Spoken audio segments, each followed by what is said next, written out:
కాపులను చీల్చండి. ఏ చిన్న సంఘటన జరిగినా కులం కార్డుతో రచ్చ చేయండి. కూటమికి కాపులను దూరం చేయడమే లక్ష్యంగా పెట్టుకోండి. ఆ నేతలతో సమావేశం పెట్టండి. కులాల చిచ్చుకు జగన్ కుట్రలు, ఫేక్ ప్రచారం వీగిపోవడంతో వైసీపీ నేత కొత్త కుల తంత్రం.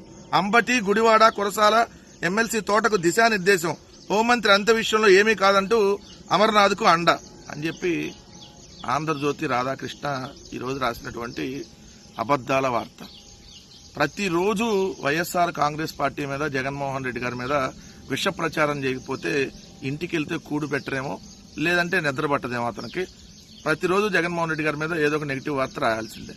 జగన్ నామస్మరణ లేకపోతే ఆ పత్రిక ఎవడో చదవడేమో. మరి లేకపోతే నువ్వేమన్నాడు బాత్రూంలో ఉన్నావు, మా వైఎస్ఆర్ కాంగ్రెస్ పార్టీ ఆఫీసులోకి వచ్చి ఆ బాత్రూంలు క్లీన్ చేస్తామని విన్నావా? జగన్ గారంట కాపులు చీల్చమని చెప్పాడంట. వీళ్ళందరికీ దిశానిర్దేశం చేశాడంట. కొద్దిగన్నా ఒక్కరోజన్నా కడుపుకి అన్నం తిని వార్తలు రాయొచ్చు కదా రాధాకృష్ణ. ఇన్నిసార్లు అడుగుతున్నాం కదా, ఒక్కరోజన్నా కడుపుకి అన్నం తిని మనిషిలాగా, మనిషి పుట్టకు పుట్టినాడులాగా వార్తలు రాయమని. ఒక్కరోజు కూడా తినవా కడుపుకి అన్నం? రోజు అశుద్ధం తినకపోతే నీ జీవితం నడవదా?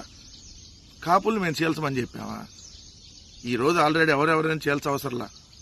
ఈరోజు తెలుగుదేశం పార్టీకి సంబంధించినటువంటి వాళ్ళు కాపు సామాజిక వర్గాన్ని ఏ విధంగా అనగదొక్కుతా ఉన్నారో, ఏ విధంగా కాపు సామాజిక వర్గం మీద దాడులు చేస్తా ఉన్నారో మనం ఈ 2 సంవత్సరాల్లో చూడలేదా? అక్కడ మన కందుకూరులో కాపు సామాజిక వర్గానికి సంబంధించినటువంటి ఎవరైతే వ్యక్తిని ట్రాక్టర్తో గుద్ది చంపించింది ప్రజలందరూ చూడలేదనుకుంటున్నారా?